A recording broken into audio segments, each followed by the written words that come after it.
आज की ये कहानी स्त्री का घर थोड़ी सी इमोशनल है, लेकिन इमोशनल होते हुए भी इसका संदेश बहुत अनमोल है।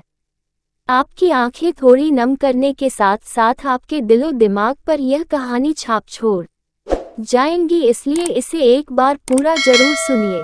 तुम्हें कितनी बार बताया है, मेरे तैयार होने से पहले मेरा नाश्ता तैयार हो जाना चाहिए। शादी के 25 सालों बाद भी मुझे क्यों बार बार एक ही बात बतानी पड़ती है? लता, तुम्हें क्या है? तुम तो आराम से घर पर रहोगी, मुझे काम पर जाना पड़ता है। तुम हो कि हमेशा बेवकूफ़ों जैसी हरकत करती हो। अगर तुम ये जानबूझकर करती हो तो याद रखना, मुझसे बुरा कोई नहीं होगा। आज भी प्रशांत का पारा चढ़ा हुआ था। इन कटु शब्दों में अपना गुस्सा उतारते हुए, गीला तौलिया कुर्सी पर फेंकते हुए प्रशांत गुस्से से लता की तरफ देखने लगा। लता के लिए प्रशांत का ये बेवजह का गुस्सा कोई नई बात नहीं थी। वह महीने में 3-4 बार ऐसे ही लता पर बरस पड़ता था। पहले पहले लता उसका विरोध किया करती थी, लेकिन जब कई सालों तक प्रशांत में कोई बदलाव नहीं दिखा तो लता ने खुद को ही बदल दिया। अब प्रशांत के कुछ भी कहने से लता को कोई फर्क नहीं पड़ता था। प्रशांत की हर बात वो चुपचाप सिर नीचे झुकाए सुन लेते थी। शादी के पहले 5 साल तक लता ने पूरी कोशिश की थी कि प्रशांत को बदला जाए, लेकिन फालतू का गुस्सा करना और बाद में लता को भला बुरा कहना, यह मानो जैसे उसकी आदत बन गई थी। कोई भी वाद विवाद होता तो प्रशांत सीधा लता को बोल देता, अगर मैं तुम्हें अच्छा नहीं लगता तो क्यों नहीं चली जाती अपने मायके? क्यों रहती हो मेरे साथ? इतना सब कुछ होने के बावजूद लता प्रशांत के साथ रहती थी, क्योंकि उसे अपनी बेटी की फिक्र थी। और वह जाती भी तो कहाँ, अपने बूढ़े हो चुके माँ बाप को इस उम्र में परेशान करना वह नहीं चाहती थी। समाज और लोग क्या कहेंगे, ये भी तो उसे देखना था। वह इतनी पढ़ी लिखी भी तो नहीं थी कि खुद जाकर कोई नौकरी कर सके और अपना और अपनी बेटी का पालन पोषण कर सके। लता को अब अपनी फिक्र नहीं थी। उसको फिक्र थी तो बस अपनी शादी लायक हो रही बेटी की। लता नहीं चाहती थी कि पति पत्नी के झगड़े की वजह से काव्या डिस्टर्ब हो। काव्या की पढ़ाई पूरी हो चुकी थी, उसके लिए अब शादी के रिश्ते आने लगे थे। कई रिश्तों को काव्या ठुकरा चुकी थी। 2-3 महीने बाद एक अच्छा रिश्ता आया।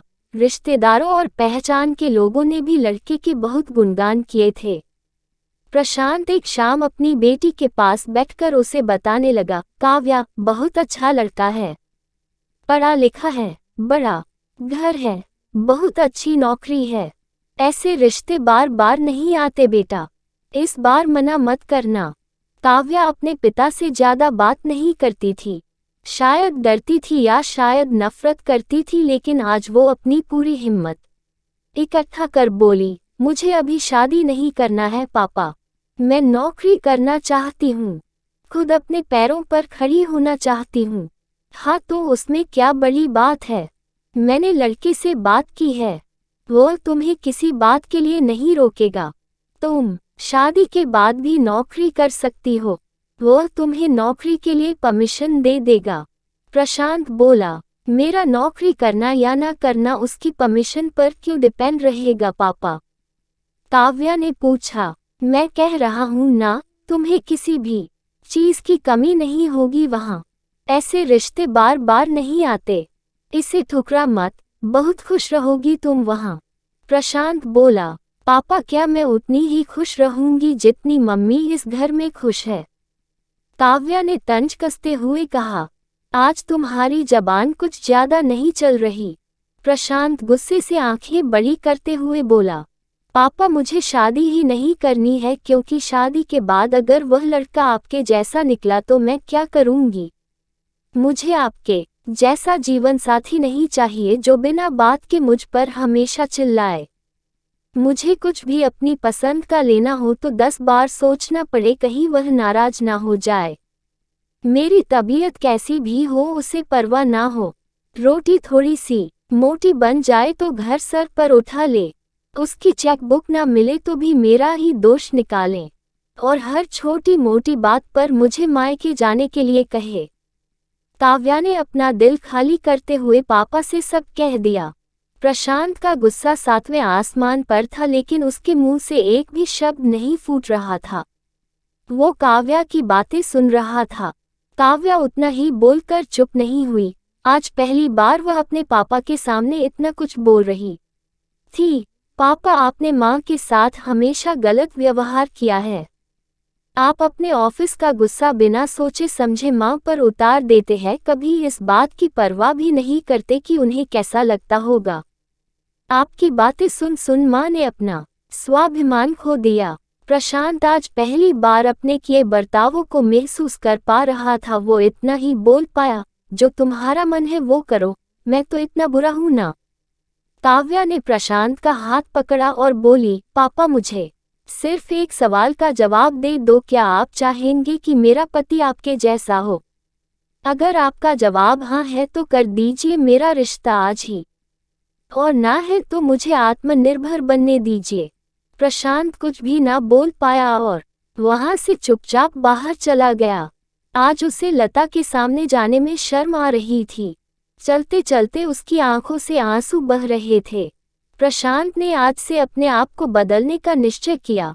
अगले दिन से लता ने अपने पति में काफी बदलाव देखा। वह सोचने लगी कि जो हिम्मत काव्या ने दिखाई है, वह हिम्मत अगर मैं पहले ही दिखा देती तो शायद आज परिस्थिति कुछ और होती।